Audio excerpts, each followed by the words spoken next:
আজকে জাতীয় নির্বাচন কমিশন গোটা ফুল বেঞ্চ এসেছিল।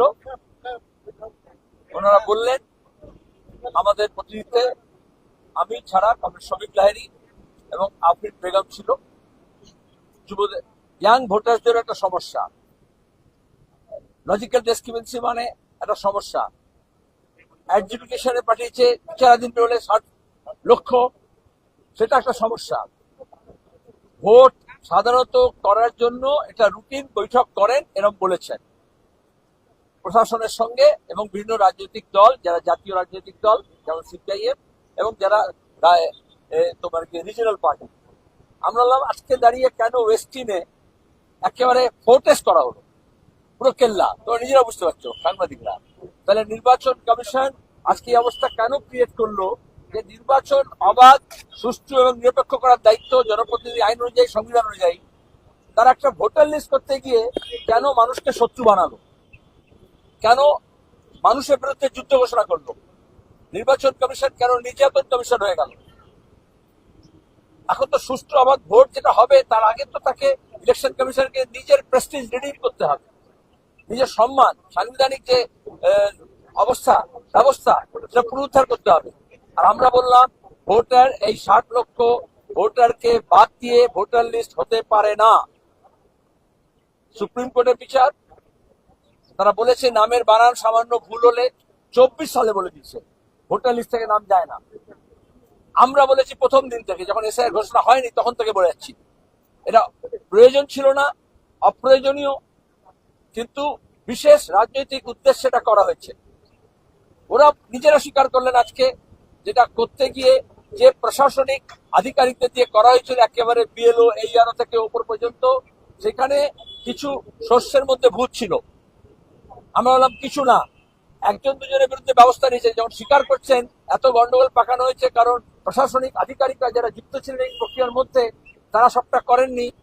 তাহলে তাদের বিরুদ্ধে কি ব্যবস্থা নিচ্ছেন জানাতে হবে। তাহলে আবার ভোট তাদেরকে দিয়ে তো করানো হবে। তাহলে বুথ থেকে গণকেন্দ্র পর্যন্ত কি করে আপনি নিরপেক্ষ ভোট করাতে পারবেন? বললো সিসিটিভি থাকবে, আর সিসিটিভি কয়েক লক্ষ টাকা দিয়ে লাগিয়ে দেন, তারপর ধরে কেউ দেখে না। তাহলে কন্ট্রোল রুমে সব পলিটিক্যাল পার্টির প্রতি থাকা উচিত, ট্রান্সপারেন্ট যদি হয় যে কোথায় কি হচ্ছে। আমরা দেখেছি গণকেন্দ্রে কিরকম গন্ডগোল হয়। আমরা বলেছি যে নতুন ভোটার, এই যে আফরিন বলেছে সেটা 18 বছরের ভোটাধিকার আমরা লড়েছিলাম, অথচ হায়ার সেকেন্ডারি পাস করেছে, মাধ্যমিক পরীক্ষা দিচ্ছে গত কয়েক বছর ধরে।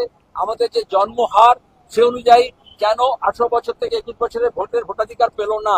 আমরাই তো প্রথম 18 বছর ভোটাধিকার করেছিলাম পশ্চিমবঙ্গে। ওরা বললো ফর্ম 6 ভরে দিলে সবার হবে, যাদের নাম নেই তারা ফর্ম 6 করলেই হয়ে যাবে। আমরা বললাম যে ওটা শুধু অনলাইনে করলে কি করে হবে?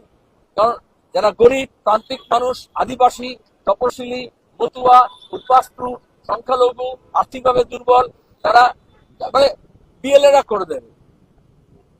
আমরা আমাদের লোকজন বলছি আমরা বিএলএরা সব দেওয়ার পরও ম্যাপিং এ বাদ পড়লো কেন? আবার ম্যাপিং এ যারা বাদ পড়লো না, পার হয়ে গেল, তো এই সব তারপরে কেন নামগুলো আবার লজিক্যাল ডিসক্রিমিনেশন পাঠানো হলো? Totally illogical. আমরা নির্দিষ্ট দাবি করেছি এক দফায় ভোট হওয়া উচিত, যেটা রুটিন কাজ বললেন, খুব বেশি হলে 2 দফা, তার বেশি নয়। কারণ এই প্রশাসনিক আর এই মস্তান গুন্ডাকে দিয়ে করা হয়। আর পুরো বলে একেবারে কড়া ভাবে করবো। তামান্না খুন হলো উপনির্বাচনে, আপনার সিও, আপনার ডিএম, ইআরও, কেউ রিটার্নিং অফিসার আরো একটা এফআইআর করেছে, খুন হয়ে গেল ভোটের দিনে গণনা চলতে চলতে। তাহলে কি করে হবে? শুধু ঘোষণা করলে হবে না। ওরা কথা দিয়েছেন এই 60 লক্ষ লোককে ফিরিয়ে এনে ভোটার লিস্টে, তারপরে ভোট হবে। 2, যাদের নাম ডিলিট করা হয়েছে তাদেরও সুযোগ দিতে হবে। আর 3, ইলেকশন কমিশন কোন রাজনৈতিক পক্ষপাত দুষ্ট হলে চলবে না। আজকাল আমাদের দেশে সাংবিধানিক পদমর্যাদার লোকজন নিয়েও পলিটিক্যাল কন্ট্রোভার্সি হচ্ছে। আর যে মেশিনারির সঙ্গে ওরা কথা বলবেন রাজ্যের বা কেন্দ্রের, তারাই তো ওভারনাইট, এখনই দেখবেন কালকে ছিল ওদিকে প্রশাসনিক ব্যবস্থা করবে, আজকে আবার সেই অন্য দলের হয়ে প্রতিনিধিত্ব করছে। তাহলে বায়াসড অ্যাডমিনিস্ট্রেশন, যেটা আগে ছিল না, সেটাকে কিভাবে মোকাবিলা করবেন সেটা আমরা করেছি। সেলিন্দা, আপনি কি পরিষ্কার করে আরেকবার বলবেন যে কমিশন এটা স্বীকার করলো প্রশাসনিক আধিকারিকদের গাফিলতির কারণে লজিক্যাল ডিসক্রিমিনেশন হয়েছে? অবশ্যই আমরা বলেছি, কারণ আপনি করেছেন যতটা আপনি চিবোতে পারেন তার চেয়ে বেশি কামড়েছেন। আপনি জানেন কোন মেশিনারি দিয়ে কাজ করতে হবে, স্বীকার করেছে। তাহলে এখন আমরা বলছি রেক্টিফাই করো, আর যারা অন্যায় করেছে তাদের বিরুদ্ধে ব্যবস্থা নাও, দুটোই করতে হবে। हाँ? बोल रहे हिंदी में बोल। हाँ? क्या बातचीत हुआ, हिंदी में बोल। अरे नए लोगों को तो आप तवज्जो दो, नौजवानों को तवज्जो दो, पूरा देश दे रहा है जनजी को। खैर, उन्होंने भी कहा अंदर में, हमारे श्रमिक लाहिरी ने कहा, उन्होंने भी कही, मैं सीधा सीधी उनको स्वागत किया, लेकिन उसके साथ ये कहा आज आपको ये किला क्यों बनाना पड़ा, क्यों एयरपोर्ट में उतरते साथ ही बंगाल के लोग रोष प्रकट किए, तो आप क्यों बंगाल के लोगों के विरोध में युद्ध घोषणा किए। हमने कहा मुगल के दौर से लेकर के अब तक दिल्ली के सम्राट, शहंशाह, राजा, बादशाह, प्रधानमंत्री, राष्ट्रपति ये बंगाल को समझ नहीं पाए। हमने ये कहा कि 4 दशकों से ये जो धर्म के नाम पर, अनुप्रवेश के नाम पर बंगालियों को जिस तरह से रस्टिकेट किया गया है, और आप जिस तरह से रस्टिकेट कर रहे हैं, वो पुरानी दुर्भावना से, वास्तविकता से नहीं, वरना ये 60 लाख लोगों को रिलीजन स्पेसिफिक, रीजन स्पेसिफिक आप बात नहीं करते। बंगाल में नाम कैसा होता है सिक्योरिटी कल्चर में, अच्छा इनके नाम शिल्पी आफरीन है, वो उनका एआई भी नहीं समझेगा और नेशनल इंटेलिजेंस भी नहीं समझेगा। हिंदी हार्टलैंड में अजीब सा होता है, बंगाल में और कुछ होता है, ये उनको समझना चाहिए। फिर यहाँ के जो शासक हैं, यहाँ की जो सरकार है, उनके जो अफसरान हैं, वो कौन किस पार्टी के हैं समझ नहीं आता है, तो उनकी व्यवस्था नहीं है।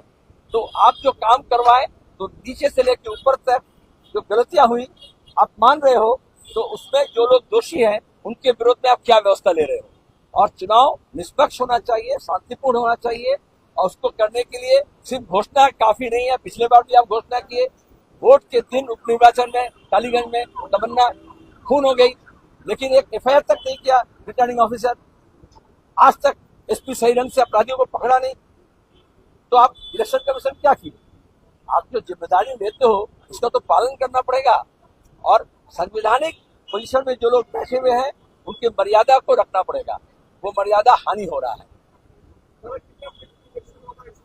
हमने मांग किया है 1 फेज में होना चाहिए, बहुत ज्यादा होगा तो 2 फेज में होना चाहिए, क्योंकि वही गुंडे, वही बदमाश, वही शासकीय अफसर और पुलिस का हिस्सा जो राज्यसभा मेंबर बनने के लिए पहले से ही तृणमूल का होकर काम करता है, उसको घुमा घुमा करके चुनाव करवाया जाता है। आप देखोगे अभी जब पोजीशन चेंज हो रहा है, पोस्टिंग हो रहा है, बड़े बड़े WBCS, IAS, IPS का, WPS का, जिसमें समझा जाएगा कि चुनाव में कौन लोग तृणमूल करने के लिए माहिर है, उनका इस्तेमाल किया जा रहा है।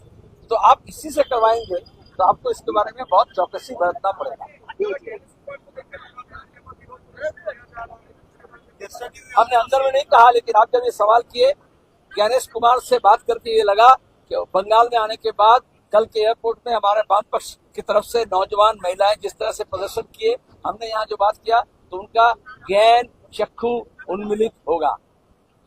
हम ये मानते हैं कि वो आर्टिफिशियल इंटेलिजेंस से काम नहीं करेंगे, ऐप्स के द्वारा काम नहीं करेंगे, वो अपना बुद्धि लगाएंगे, अपना ज्ञान लगाएंगे, और संविधान में और कानून में जो जो बात कहा गया है उसका पालन करेंगे।